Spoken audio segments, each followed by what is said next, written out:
Okay, here we are. Levels look okay. That's good news. Welcome to the stream. It's another Thursday, another stream here on GL. I hope everyone's doing okay.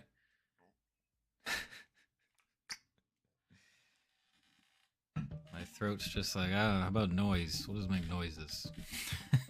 Now that we've started the stream. How are you doing? Have you been having a nice week? What's been going on in your life lately? Have you played any video games? You probably should. It's been an interesting week over here. Here over in GL town, GL land. I think town is better than land. It's less awkward to say. It's been okay. We actually had a little bit of excitement last weekend. I guess it was last Saturday. And for the past few weeks, we've had just a huge amount of rain here in LA, which it's most common in the winter, but even in the winter, it's not that common.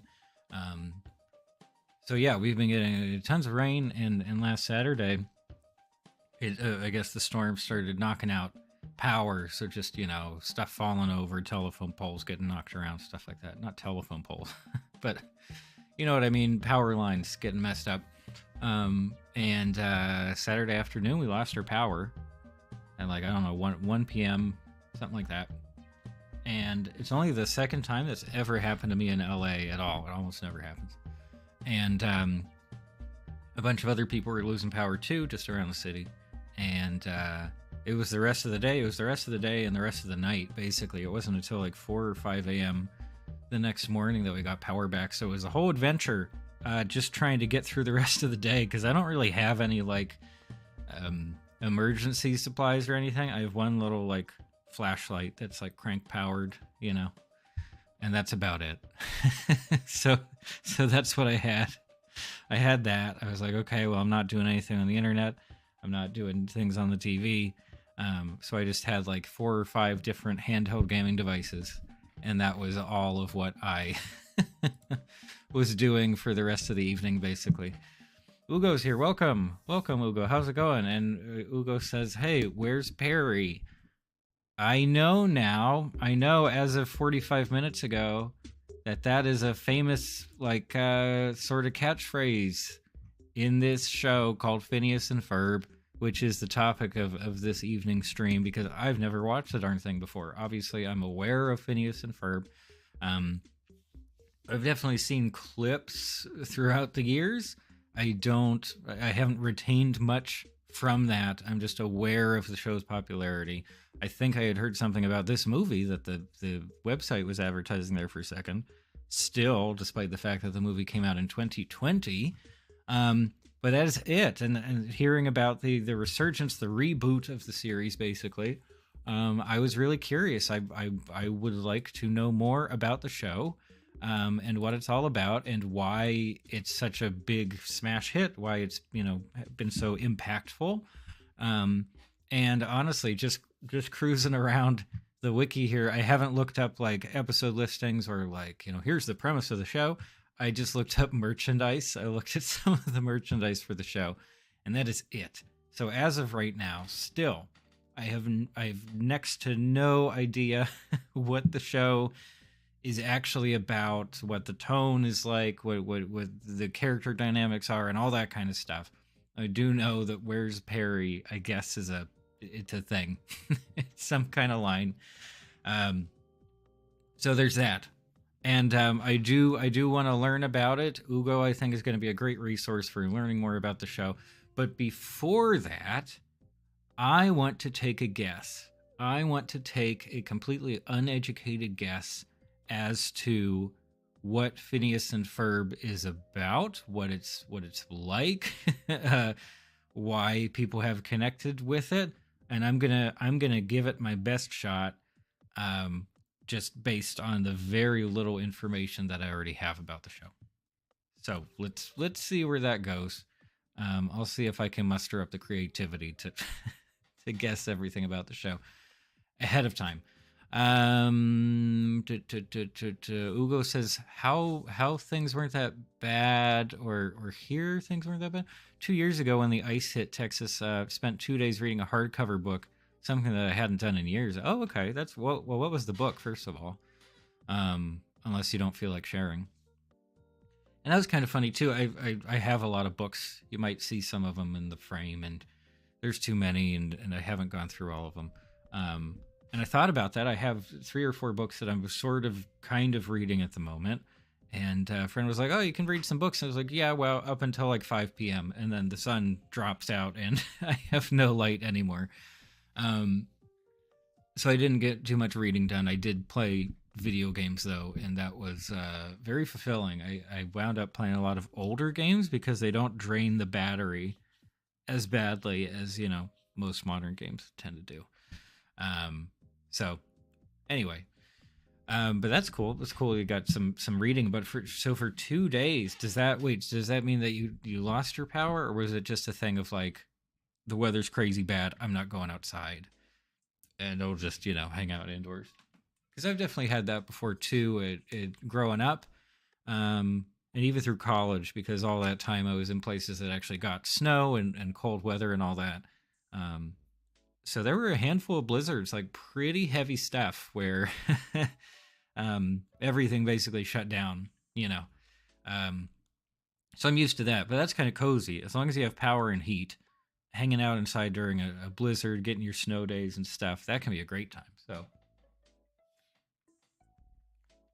I'm a big fan of that, but without the power, it's a very different story, isn't it?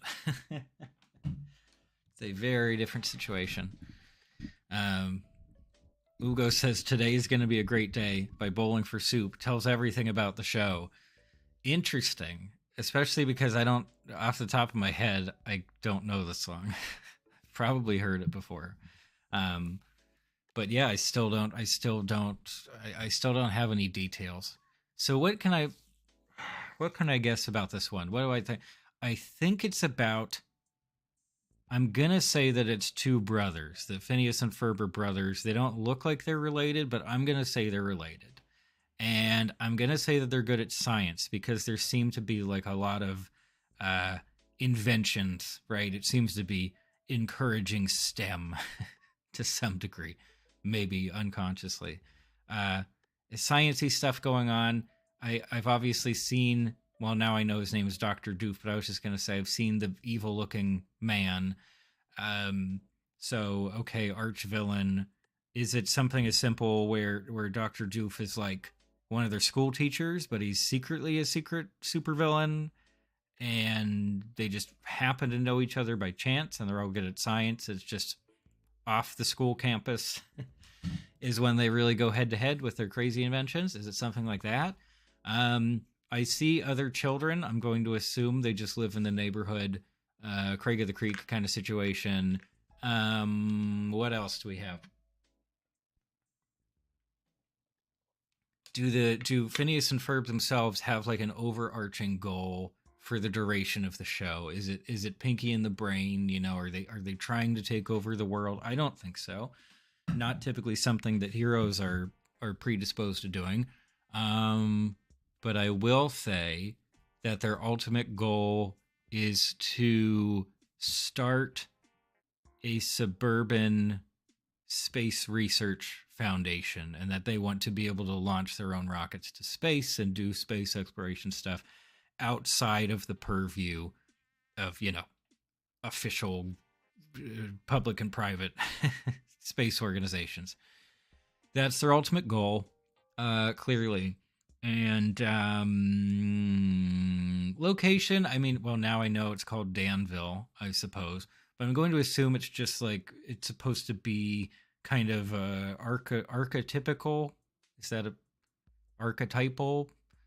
Just Midwest, just like kind of very typical, normal kind of American town. I don't think it's one of those locations in a show where like everybody there is weird. I think it's just there happen to be some smart and weird kids in the location. Is Ugo is Ugo? Oh no, this is unrelated. Okay. Ugo says it was a once in every 10 years winter storm. most people lost power for a week. It was all in the news. A few people lost their lives. Oh no, it's very sad. We just had that somewhat recently, I guess, through the holiday, right? Through the holiday season. Some very serious storms and blizzards and such in the Midwest, Northeast, I guess. But yeah, it's a pretty serious deal, especially for people who aren't able, to get to a place where they actually have power and stuff for emergency services and things. People wouldn't be able to drive themselves, and obviously if the roads are just destroyed, that's a whole other situation. Anyway, I'm glad you made it through A-OK and got to do some reading in the process. Ugo says, no overarching arc. You're right for most, but not for Doofenshmirtz. Really?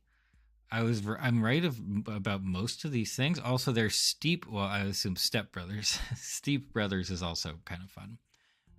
Okay. Wow. Okay. Well, yeah. So I hit on the fact that they don't look like each other. I mean, that's obvious in the character design. So bravo to the the art team, I guess. Is there anything else I need to sort of guess about it ahead of time? I don't know. I assume helicopter. Yep, it's Southern California. We get a lot of helicopters, most of them police helicopters. Actually, if you've ever seen the Robert Altman movie Shortcuts, the sort of connective tissue is that there's a helicopter going to different parts of Los Angeles, and then we go downwards to different little mini stories in different neighborhoods and stuff. Anyway. Yeah, is there anything else I need to guess? I don't know. Yeah, it being a Disney television show, I assume that like a lot of other Disney television shows, especially around the time, that it's mostly one-off episodes, like mostly episodic story format, as opposed to serialized situation where they're going after a really long continuous story. Although the fact that they have at least one movie, I don't remember whether there are other movies from the franchise or not, but I'm going to guess that maybe at the tail end of the run, I don't even know how many seasons there were, but the last season or two, maybe they were potentially building up into a serialized storyline, a bigger story topic or something. Just a guess, but there you go. That's my completely uneducated guess as to what Phineas and Ferb is like. And now I think it's time to actually figure out what it is for real and who the characters are and such. I won't be able to watch any episodes, of course, live on the stream. I mean, maybe I could potentially watch something if I just don't show anybody it, but that doesn't sound like too much fun. So we'll see. But I will dig through the wiki. I'll get some knowledge. I'll avoid spoilers if I can, and go from there. And then after the stream, I will definitely check it out, because I assume it's on Disney Plus, and I have someone else's login. So there you go.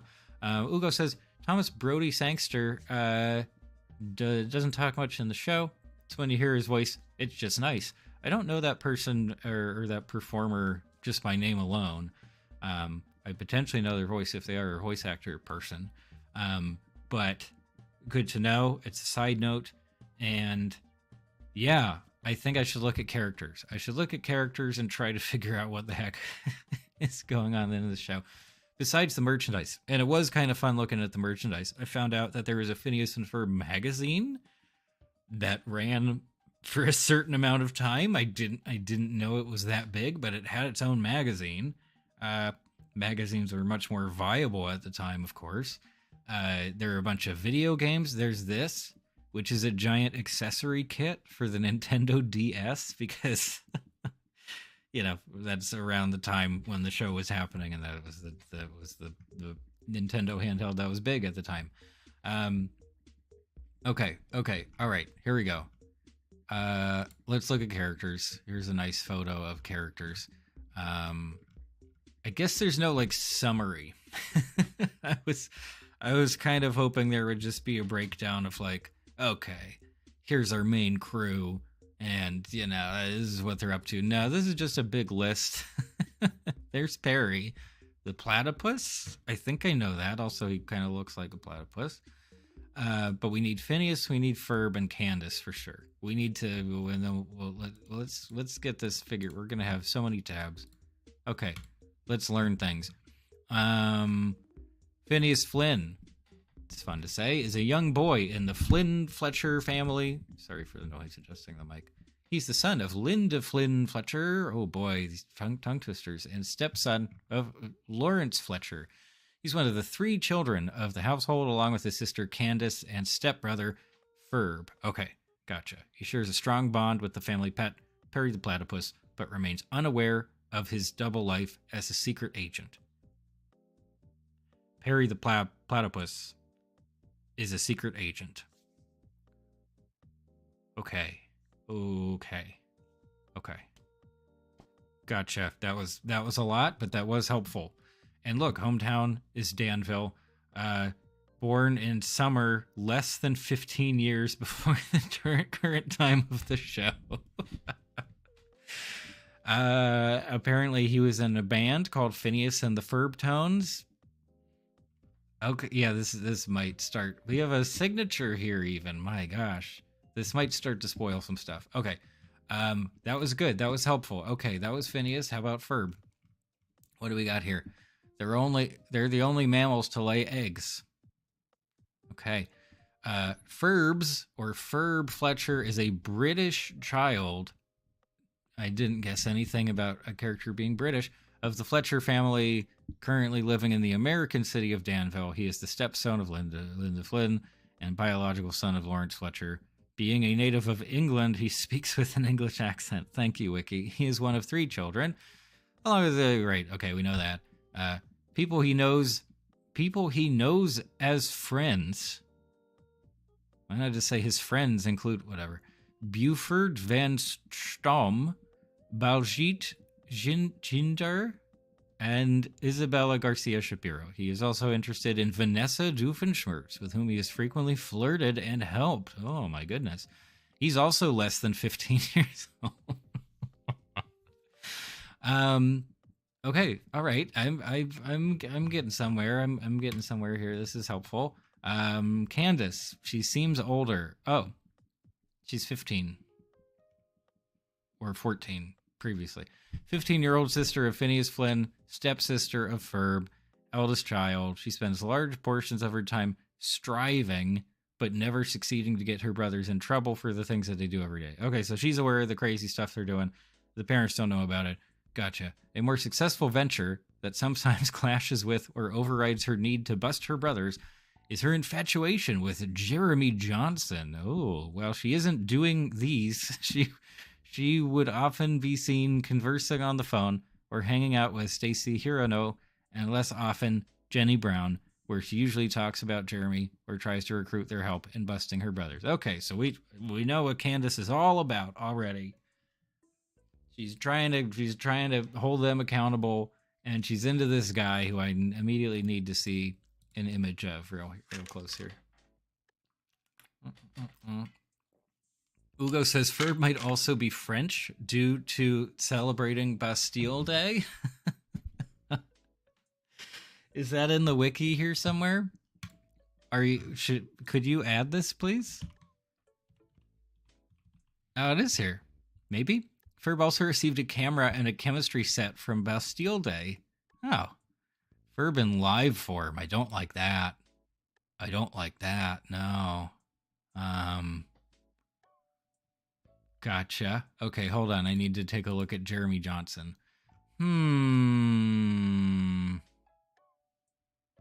Okay.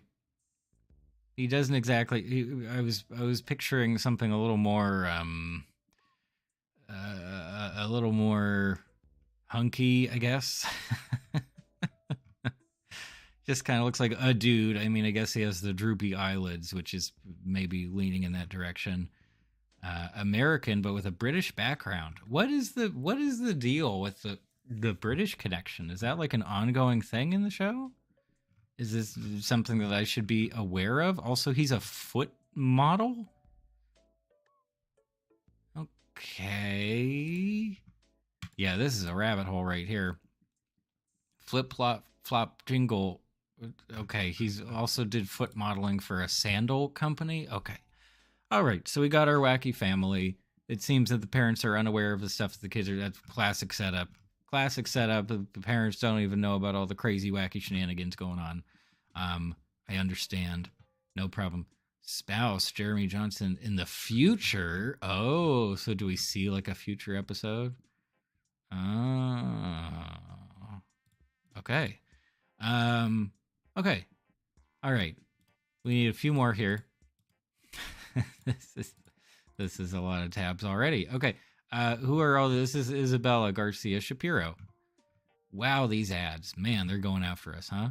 She's the across the street neighbor and good friend of Phineas and Ferb. Isabella has a crush on Phineas, semicolon. However, she doesn't tell him. Standard. We got it. No problem. She's the leader of the Fireside Girls Troop 46231 and often volunteers to help in big ideas, usually with her troop being involved. Okay, I don't know what big ideas is. She's also less than 15 in case you were worried about it. Almost every day during their summer vacation, Phineas and Ferb have big ideas and go through with them. Okay, so this just refers to their general, what they generally do, I guess. Okay, big projects and stuff. Gotcha. What else we got here? Yeah, so what is the British connection? Ugo says Ferb's father is from England, and they spend some time there with their grandparents. Okay. Were there British people working on the show? Is it like a strategic thing? Do they incorporate cultural elements of Great Britain in some way in the show? Height, slightly taller than Phineas. I love it. I love it, wiki editors. I love the dedication. Even if they don't, 100% know about something, they try their best. I love it. Isabella was also in the band, I guess, that they put together. I'm assuming that's a one episode thing. I don't know. Also, John Bart, welcome very much to the chat. It's good to see you here. Says happy belated Valentine's Day, by the way. Thank you very much. I don't think anybody said happy Valentine's Day to me, even on Valentine's Day, because I was in court. I was in court doing jury. It was my last day of jury duty. And we got to deliver our verdict on Valentine's Day, which was a real hoot. That's how I plan to spend all of my subsequent Valentine's days. Good Lord.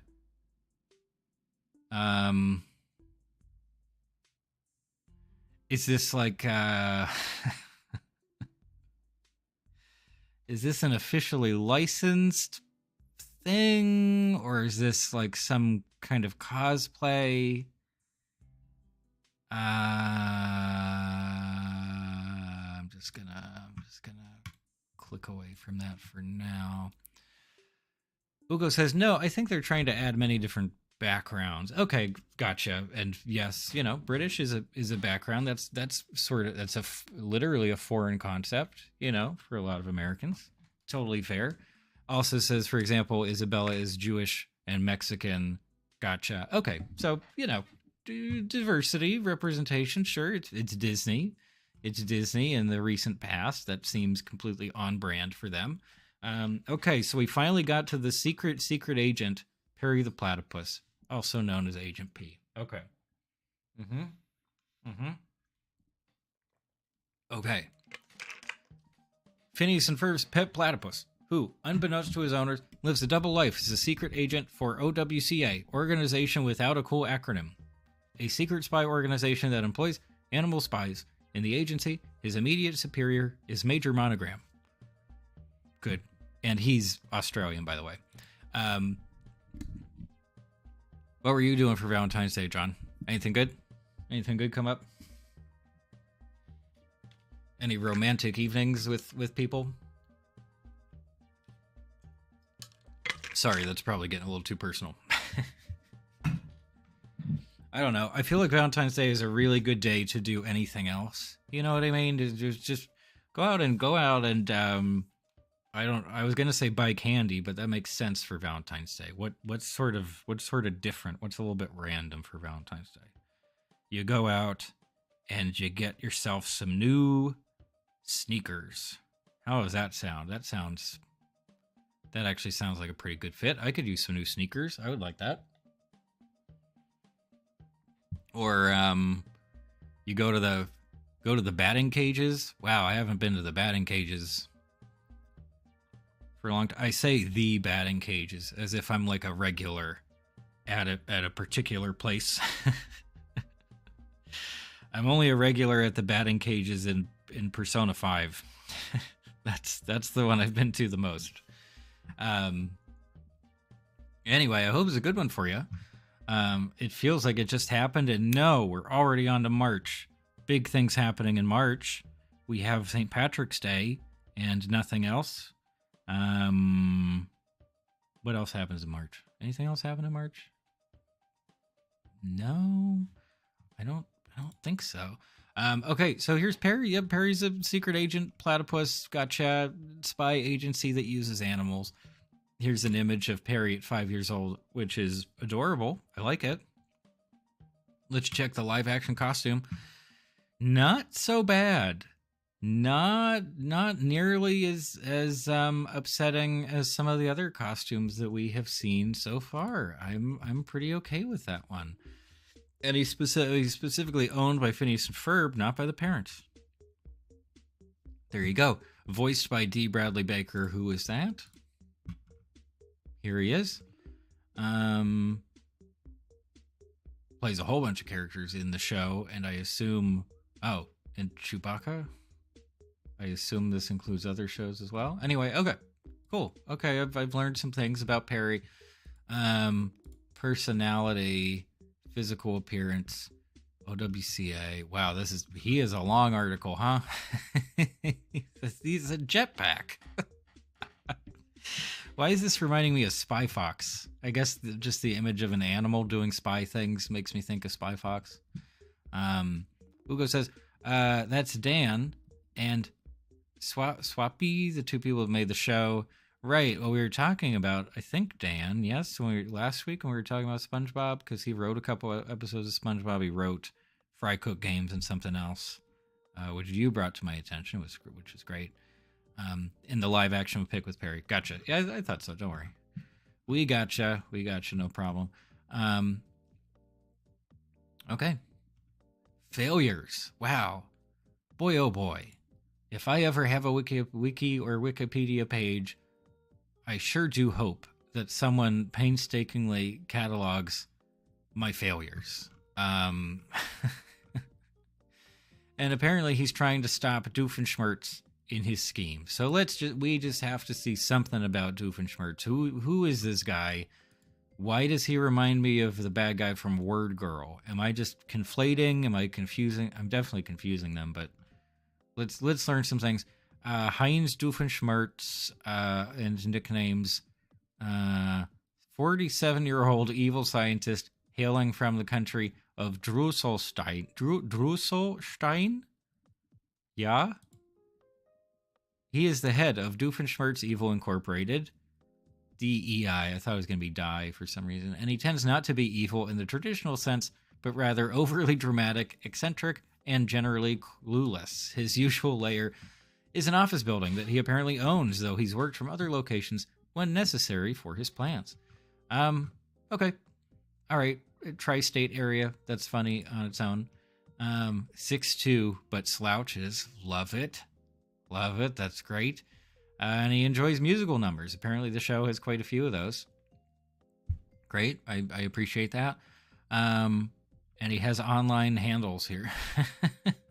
Okay. And a whole biography and everything. Wow, it really reads like yeah, I mean, apparently there was a stage show at some point, which I'll have to watch as well. Maybe I'll look for some video of that before I watch the show itself. Here's another. I think this one's better without context, right? We don't need any additional information there. Okay, he's the bad guy, over the top, isn't super evil. Maybe he becomes buddies with Phineas and Ferb at some point. Just a hunch. Something like that. Okay. So at the very least, I have a basic understanding now of who these main people are and what they're doing in a lot of the episodes. I feel reasonably comfortable now with approaching the show. I'm sure it's on Disney Plus, and yeah, I'm sure I've definitely haven't gotten the sense of what the episodes feel like. Obviously, haven't actually seen any yet. Gotcha. Does OnStar really still exist? They don't ever meet him. Oh, so it's just strictly Perry. Perry, that's part of Perry's world. Okay. Okay. Okay. How separate are those like storylines? I don't know. I guess I always just assumed Doofenshmirtz was really integrated with everything in the show, just because you see him so much and various clips and stuff. But okay, I guess those are very separate, like storylines and such. Gary the Penguin, welcome, Gary. Thank you so much for being here. Sorry for Caps. Don't worry about it. I enjoy the Caps. Do you plan on watching? Says Gary the Penguin. Yeah, I do. But I thought it would be fun. I thought it would be fun beforehand to talk to people who have already watched the show, people who already like it, and hear from them, get their thoughts on it first. Not to like color my impressions of the show. I'll come to my own conclusions. Whatever. I'll judge it as I see it. But yeah, I thought it would be fun to do it that way. So this has just been all my precursor, my prep for the show to actually watch the thing. So now's definitely the time. If you guys have some thoughts, your own experiences with the show when you first saw it, some of your favorite episodes, favorite characters, voice performances, all that kind of stuff, whether you think the movies are any good, now is the time to share your thoughts. Please let me know. I'll make some notes along the way. I'll make some notes. Just things that I can keep in mind or things that I can sort of look out for. Maybe there's specific episodes I really want to zero in on, but feel free to share. But yeah, I'm very excited to look into it and actually watch the show, because obviously it has a massive fan base, and obviously it has enough momentum that Disney was like, yeah, it's time for more. It's time for some more Phineas and Ferb. We're doing it, we're putting the money into it. So I just had to. I had to get around to actually watching the thing. That's kind of what inspired this whole thing. Ugo says he's voiced by Dan. So maybe he just wanted to add more of him, like being in it, I guess. Okay. That's funny. And that's something we've talked about before, where people working on a show or movie, or specifically like the director, will have a little voice cameo, happened with what Mitchell's versus the Machines, happened with the Incredibles, of course, and a bunch of other stuff. I don't know. It's nice when they're also good voice actors, like when they happen to be really good at the character, then I'm on board with those kinds of cameos and appearances and stuff, Gary says, you very easily get the charm in like the first 3 episodes. Wow. Okay. Each episode is so similar, also vastly different. Hold on, I want to specifically put that down. Similar. I like that description. And first 3 episodes. Charm. What's that? And it's good to know too, because that's not always the case, is it? I feel like this is something we were just talking about last week, where so many shows, not on purpose, it's not a fault necessarily, but there's so many shows where it takes a good long while for everything to kind of warm up, and for the identity of that show to really start to come through. So that's actually pretty impressive to hear that it sounds like it hit the stride really early on, and it just, there it is, you get what the show's about, and then they can just kind of hit the ground running. So we'll see. Cool. Okay. Very good to know. Also, how many episodes are there total? How many seasons, how many episodes? I feel like that's important for me to know ahead of time as well. I'm not sure whether it's listed on here or not. Ugo says Dr. Heinz Doofenshmirtz is voiced by Dan, and the Major Monogram is voiced by Jeff Swampy March. Gotcha. Okay.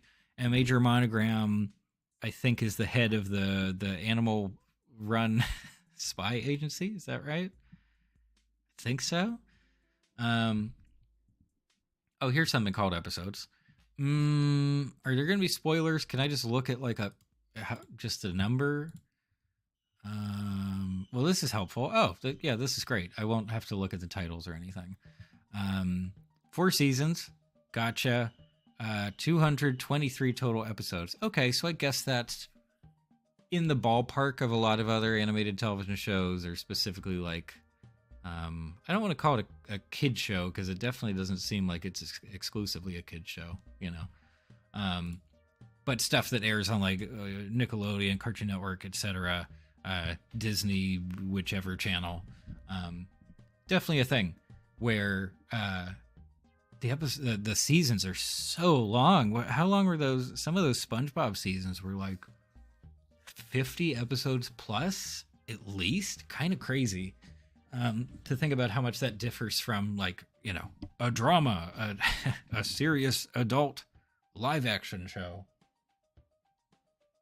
But okay, 223 total episodes. I assume it's 11-minute episodes. I don't know. 11-minute episodes, 22-minute episodes. Gotcha. Trending. I don't want to see those. Sorry, I'm ignoring that. Okay. 5 2-part and 42 individual episodes. Oh, the information's right here. Everything I'm looking for is right here, laid out in plain English. Cool. And then they did some specials towards the end. We already mentioned I guess it's at least 2 movies that I'm aware of at this point. Phineas and Ferb the movie, and then the Candace movie, or the same thing? Okay. Anyway, either way, good to know. Okay. I've got a sense of that now. I feel comfortable with that. Favorite season, anybody? Anybody have a favorite season that they want to point me to? I mean, who knows? I might just end up watching all of it very quickly, but even so, I would still like to hear some thoughts on, like, did it feel like they peaked at a certain point? Did they jump the shark, the fabled shark? Was it really consistent throughout, and you feel like they kept up really well? Ugo says the first season's very good. And the movies, like Summer Belongs to You. Oh, okay. And I assume everything takes place in summer, right? I hear summer's being repeated quite a bit in different pages and stuff, so I assume most of it is during summertime. And Ugo clarifies that those are 2 different movies, Phineas and Ferb the movie, and then Candace Saves the World, was it? I guess? Okay. Here's some Phineas and Ferb watches. That's not a watch. You said watch. Oh, jewelry. Create your own sports watch. This stuff is exclusive now. These are collectibles now. Can't get them anymore. Gary said it's a very episodic show, so I feel it's very consistent. Okay, cool. Cool. I'll add that too. Consistent execution. Episodic.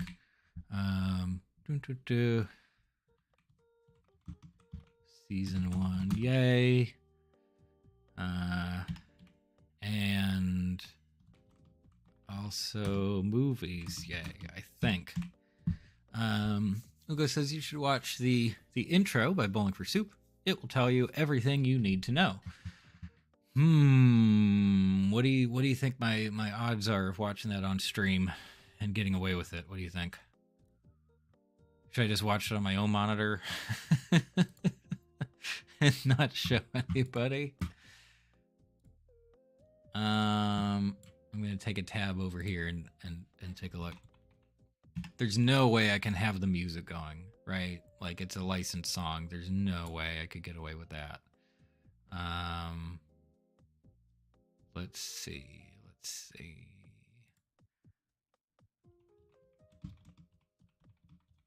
I mean, I do think it's a good idea to just watch the intro and get a sense for it.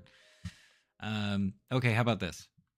I'm gonna mute the desktop audio, so now you guys won't be able to hear it, which means the YouTube copyright bots will not be able to hear it, but I will be able to hear it, so I can get a sense for it and still be on the stream and stuff. Okay. This is actually very helpful already. Okay. Ska, love it.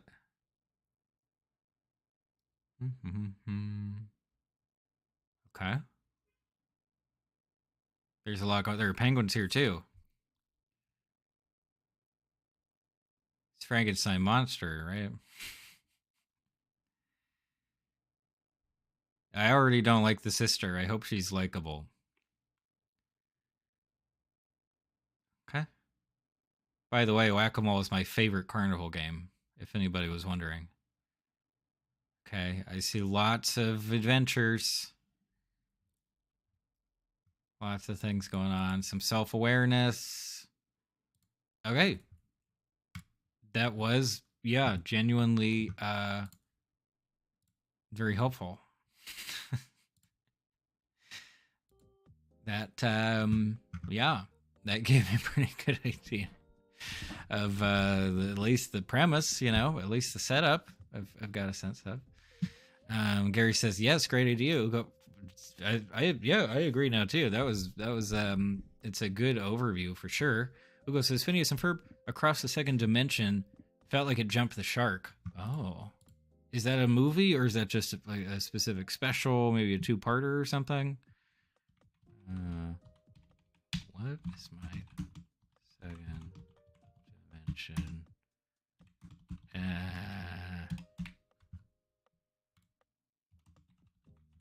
Possibly shark jumping. Okay. Because at the end they erase everyone's mind. Oh, it's one of those endings where it's like, well, this maybe shouldn't be canon, or like it would affect the rest of the show, so we're just gonna just nuke it. Interesting. Okay.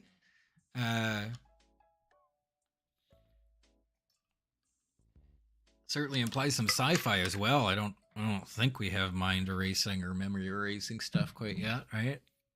Other than Ativan. It's a deep cut. Ugo says Candace is voiced by the very talented Ashley Tisdale, so you will not get very mad at hers, or like she won't be super unlikable. Okay, I mean I definitely know Ashley Tisdale.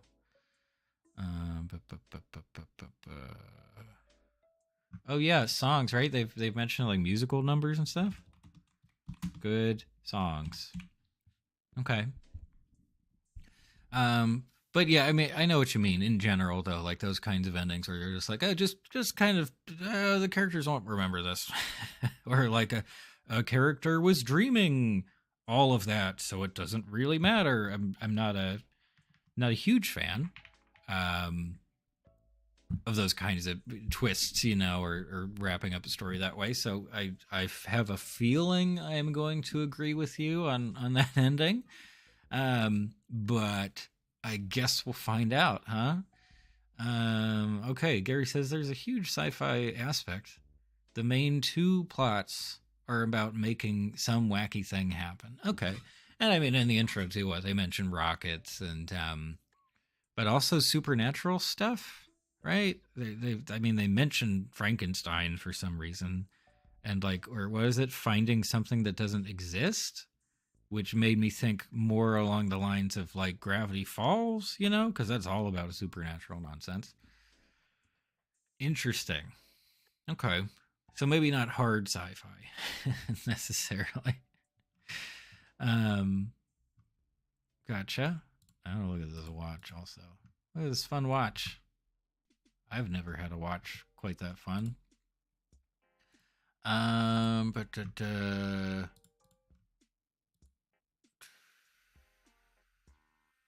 Food. Oh. Some yogurt they made and fruit snacks. Okay. Oh, Phineas and Ferb Valentine's cards or whatever. I remember that kind of stuff. Lots of yogurt. Okay. Perry is a Pez dispenser. Interesting. Utz. Do you guys have Utz snacks? I used to live kind of close to the Utz headquarters or whatever it was. Langer's fruit punch. Okay. Hector says hi. Hello, Hector. How's it going? Welcome. Thank you very much for being here. Have you watched this show before? Do you have any thoughts on Phineas and Ferb? I'm learning a lot of things about it. And it's been pretty fun. And I still haven't watched an episode. I watched that. Why are they advertising women's clothes? This is not a browser I use, so all the ads are just kind of like, what wallets? Does this just hold a single key? Like, what is this? I don't. Anyway, learned a lot. I watched the theme song, so now I have a better sense of like the premise of the show, the setup, and everything. But beyond that, learned about the characters, learned about some of the high points of the series, and numerous movies that they made, I guess, and a lot of other business. But yeah, it's been fun. Gary says, I love hearing about how long it took the show to get greenlit because of how out there the concept is. Oh, okay, interesting. Do you have got some more? Do you know exactly how long it took? Was it pitched for like, I don't know, 5-6 years or something before they kind of came around to the idea? Yeah, it would also be interesting to see some behind the scenes stuff. You know, I always like seeing behind the scenes stuff for animated shows and movies. I think that can be very enjoyable, informative. Hector says, I'm good. Thanks for asking. Hope you're doing good as well. Thank you. Yeah, I think I'm doing okay. Used to watch it as a kid. Does have some very good songs. Cool. That's great to hear. Yeah, and something else I didn't check up on is when these seasons actually aired. I just know that, yeah, so it's pretty old at this point. At least it's been a while since it started. I guess I had a general sense of when it aired, but yeah, so 2007. So yeah, I was significantly younger at the time. But it also kind of makes sense that I wasn't necessarily at the age where, you know, I wasn't in the core demographic for the show. And it does seem to appeal to a bunch of adults too. So like, I'm still very excited to get into it. But anyway, okay. So that's good to know too. 2007, and then cartoon seasons last for a really long time. So it's not just one season equals one calendar year. Okay. But yeah, what, like 15, 16 years since it first aired. And that's when they're ordering more episodes. So, pretty neat. That's quite a bit of longevity, you know, for something like this. Hector says, I think that the show that made the Rocky Horror Show, the guy that made the Rocky Horror Show also wrote some of the songs. Oh, I know his name. If we're thinking of the same person, is it Richard something? I'll have to check up. I don't know who directed Rocky Horror, but I do know one of the guys who was heavily involved.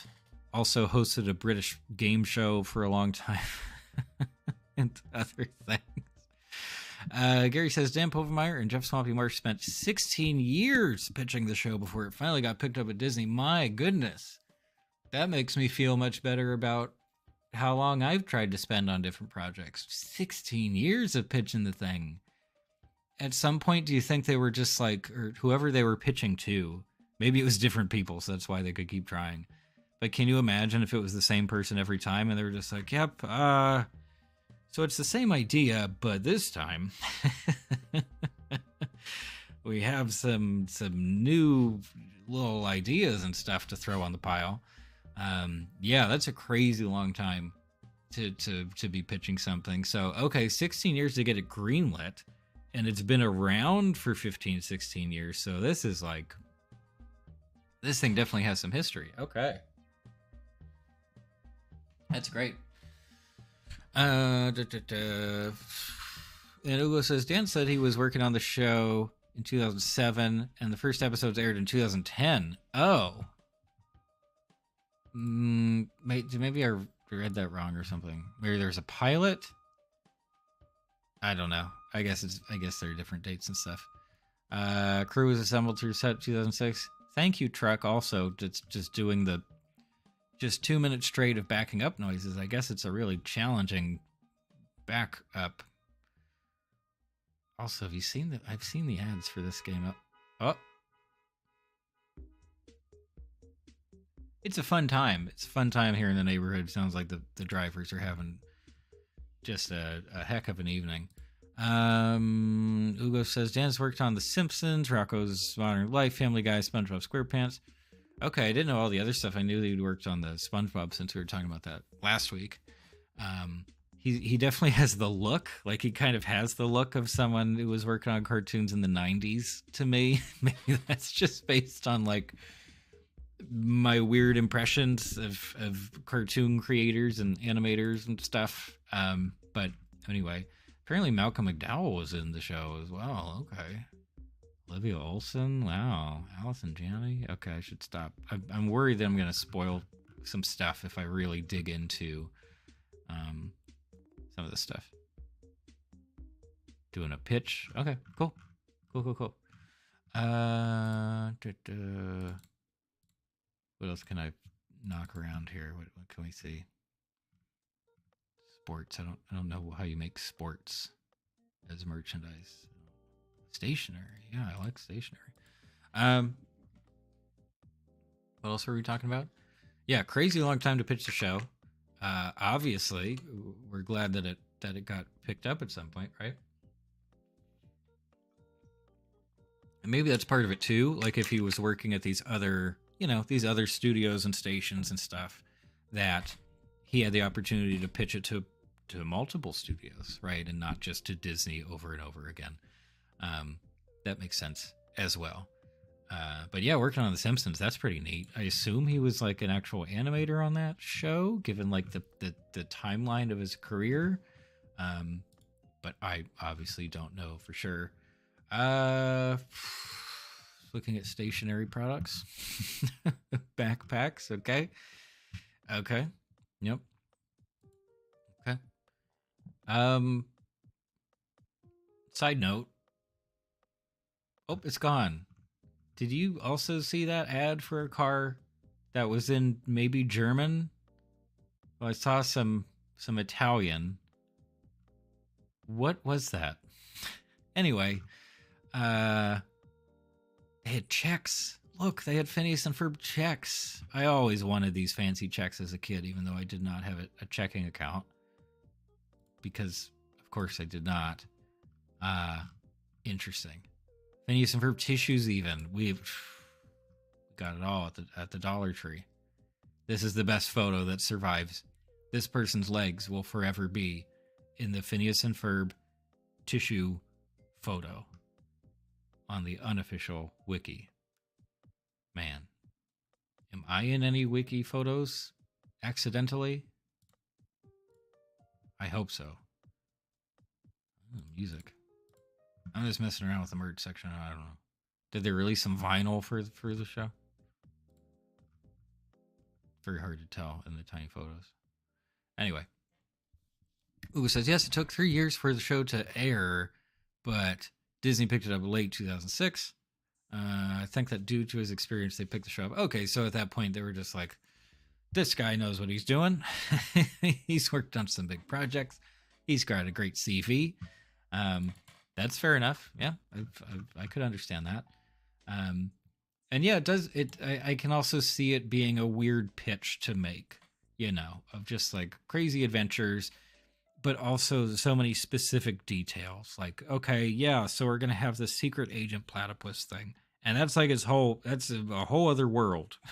That's a whole thing. Um, I can see some executives being like, "Excuse me, like, was like, huh?" Okay. What else? Is there anything else I should look at specifically? I mean, I'm also just happy to talk about it. Um, I don't know how much longer I'll be streaming, but this has been a really fun time so far. This has been great.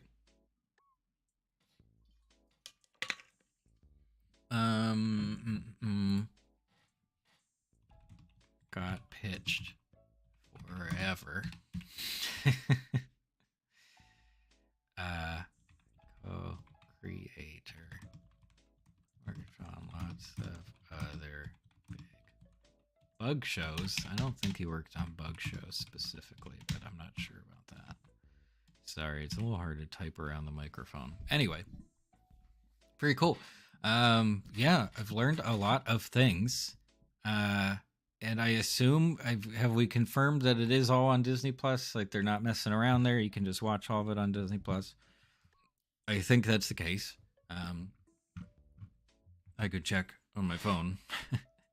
But yeah, I have someone else to sign in for Disney Plus, so I could do that. And the movies, I assume, would be as well. Okay. And yeah, 4 episodes. I mean, if it's 11-minute episodes, no problem. I think that's a-okay. But if it's 22 episodes and there's over 200 of them, that could take significantly longer to go through the whole thing.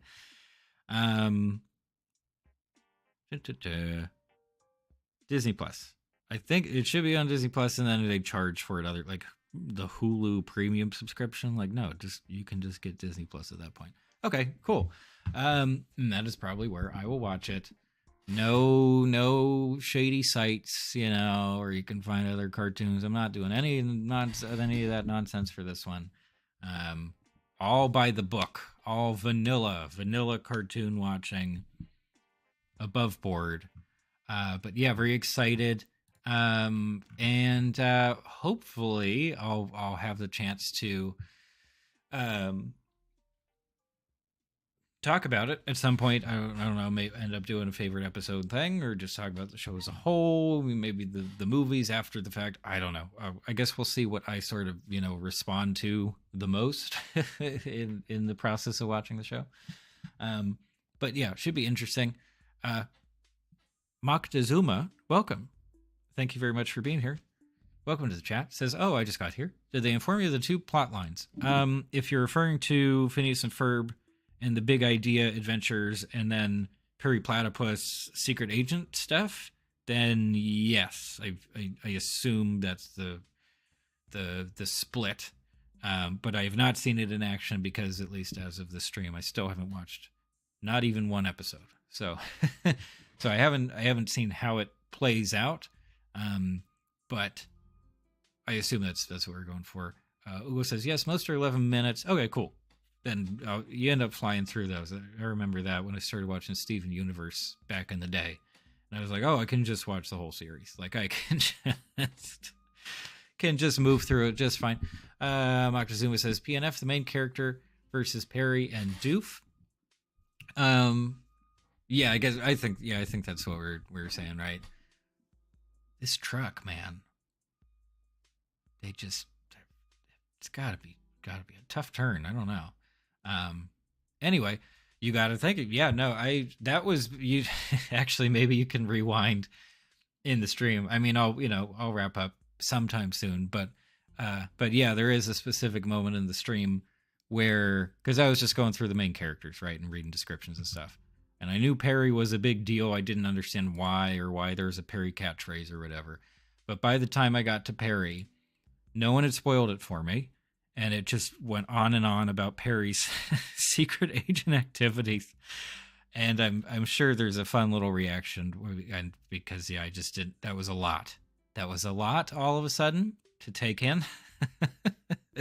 And like, I'm sure that it's handled in a really fun way in the show, but just reading it, just written down on the internet, I was simultaneously trying to imagine how any of that would play out, and I just couldn't. I just didn't know.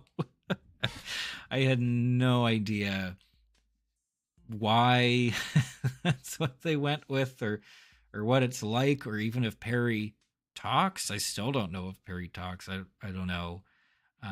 Anyway, so that was kind of a fun reveal over the course of the stream to find out about that stuff. Ethan Pratt says beep beep beep. Oh, I'm sorry, you're trying to communicate with the truck. I'll play that through the speakers later. The truck will be able to hear, and I'll let you know. Maybe I'll send you a letter or something to update you on what the truck said in response. But thank you for not just ignoring the truck. We need to acknowledge its presence. It's part of the stream too. Ugo says, I don't like Jeremy Johnson, voiced by Mitchell Musso. I don't like him, but he doesn't show up that much.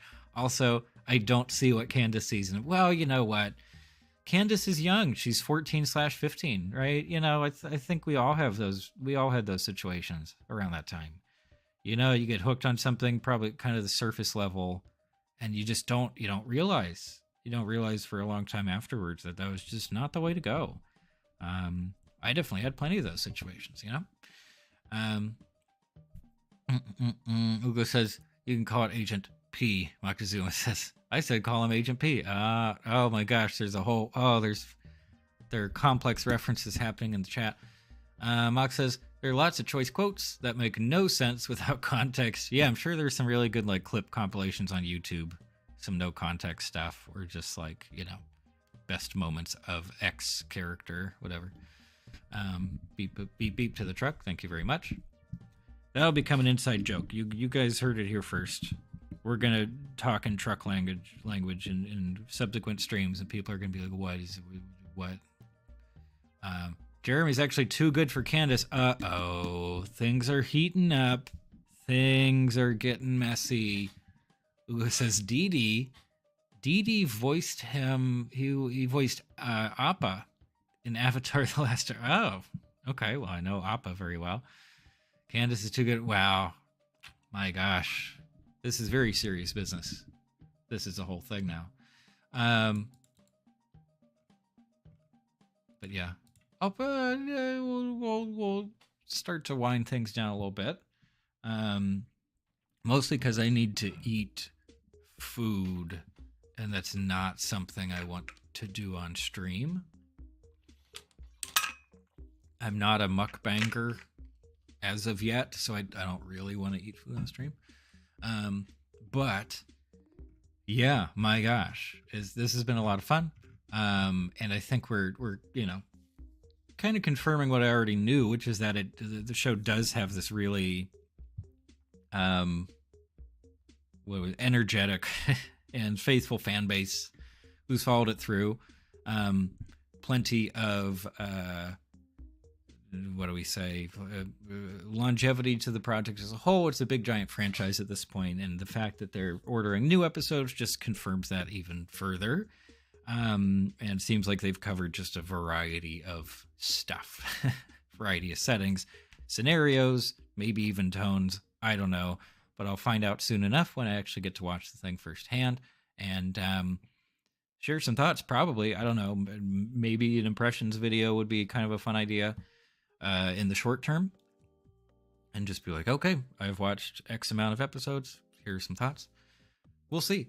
Ethan says, does Phineas and Ferb develop an overarching plot, or is it all just episodic? And Ugo says here, it's all just episodic, but with a lot of callbacks. Okay. So, and then of course the movies, I guess, are their own thing. So episodic in sort of a different way. But cool, and I'm fine with that too. I find myself being more drawn to episodic structure lately. I don't know why. It just reminds me of older television shows, old Star Trek and stuff in particular, where you don't feel the need. There aren't a million cliffhangers, and you're just like, oh, I have to watch the whole season tonight, or my brain will explode. You can just watch a couple episodes and move on with your life, and everything resolves very cleanly. I think there's a lot of value in that structure.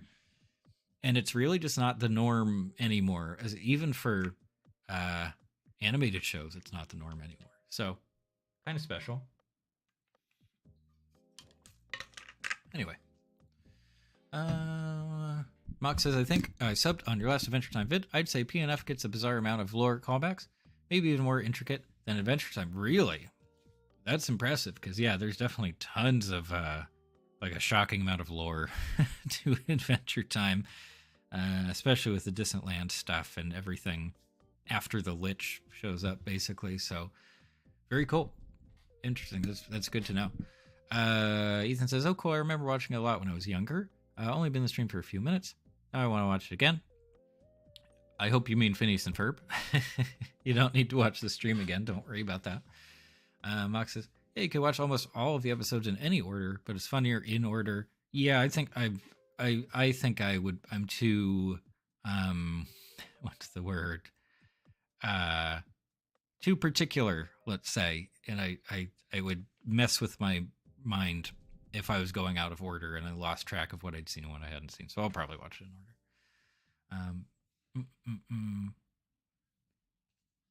Less lore, more callbacks. Okay, well, I won't go so far as lore.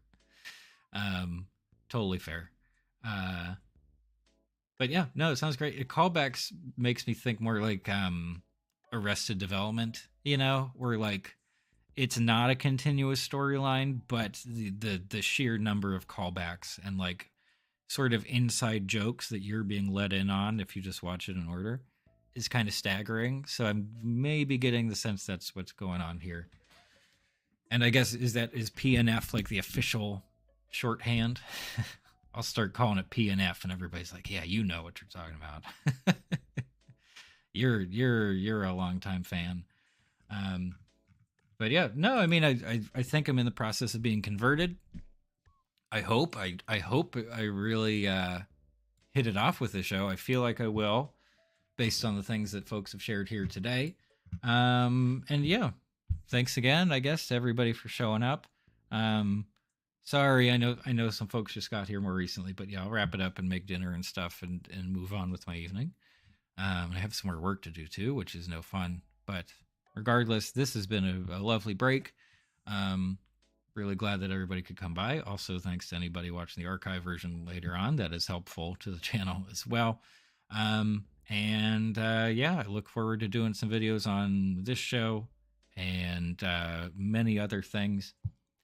And at least as of right now, I'm planning to do another stream next Thursday as well, 6 p.m. Pacific time.